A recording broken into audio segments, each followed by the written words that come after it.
সারা দেশে যথাযোগ্য মর্যাদায় পালিত হচ্ছে মহান বিজয় দিবস। ভোরে ৩১ বার তোপধ্বনির মাধ্যমে মহান বিজয় দিবসের সূচনা হয়। পরে জেলা প্রশাসনের পক্ষ থেকে শহীদদের শ্রদ্ধা জানানো হয়। এছাড়া বিভিন্ন রাজনৈতিক ও সামাজিক সংগঠনের পক্ষ থেকেও শ্রদ্ধা নিবেদন করা হয়। সহকর্মীদের তথ্য ও ছবিতে প্রতিবেদন। ৩১ বার তোপধ্বনির মধ্য দিয়ে চট্টগ্রামে শুরু হয় বিজয় দিবসের আনুষ্ঠানিকতা। এরপর বিউগলের সুরে সশস্ত্র অভিবাদন জানানো হয় জাতির সূর্য সন্তান শহীদ বীর মুক্তিযোদ্ধাদের। পরে ফুল দিয়ে শ্রদ্ধা জানান সকল শ্রেণী পেশার মানুষ। শান্তিপূর্ণভাবে সব ধর্ম বর্ণ মিশে শান্তিপূর্ণভাবে থাকবো, কোনো হানাহানি থাকবো না। আমরা 53 বছর ধরে সংগ্রাম করছি মানুষের সেই মৌলিক অধিকার ফিরিয়ে দেওয়ার জন্য, গণতান্ত্রিক অধিকার নিশ্চিত করার জন্য। আর এখন আমরা কথা বলার স্বাধীনতা পাইনি। চেতনা নিয়ে মুক্তিযোদ্ধারা প্রাণ দিয়েছিল, তাদের আত্মত্যাগ যাতে বৃথা না যায়, আমরা একটি সুখী, সুন্দর, সমৃদ্ধশালী বাংলাদেশ এবং ভবিষ্যৎ প্রজন্মের জন্য একটি নিরাপদ বাংলাদেশ গড়ে তুলতে চাই। সিলেট কেন্দ্রীয় শহীদ মিনারে ৭১-এর বীর শহীদদের শ্রদ্ধা জানিয়েছে জেলা ও মহানগর বিএনপি। পরে ৭১-এর শক্তিকে কাজে লাগিয়ে দেশকে এগিয়ে নিয়ে যাওয়ার কথা জানান সকল নেতাকর্মীরা।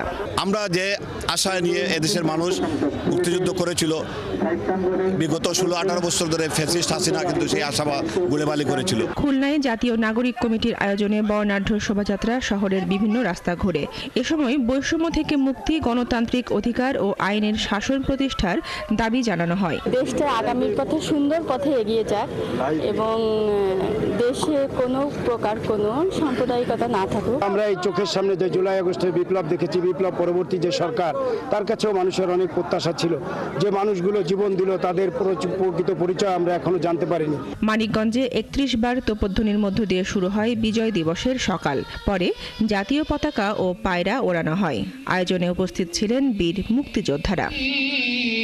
রাজবাড়ীর শহীদ মুক্তিযোদ্ধা স্মৃতিফলক, বধ্যভূমি ও মুক্তিযুদ্ধে শহীদদের কবরস্থানে ফুল দিয়ে শ্রদ্ধা জানানো হয়। পরে বীর মুক্তিযোদ্ধা শহীদ খুশি রেলওয়ে ময়দানে জাতীয় সঙ্গীতের সাথে সাথে জাতীয় পতাকা তোলেন জেলা প্রশাসক। মুন্সিগঞ্জের কেন্দ্রীয় শহীদ স্মৃতিস্তম্ভে ফুল দিয়ে শ্রদ্ধা জানান বিভিন্ন শ্রেণী পেশার মানুষ। পরে ৭১-এর শহীদদের স্মরণে করা হয় দোয়া মোনাজাত। কুষ্টিয়াতেও তোপধ্বনির মধ্য দিয়ে শুরু হয়েছে বিজয় দিবসের সকাল।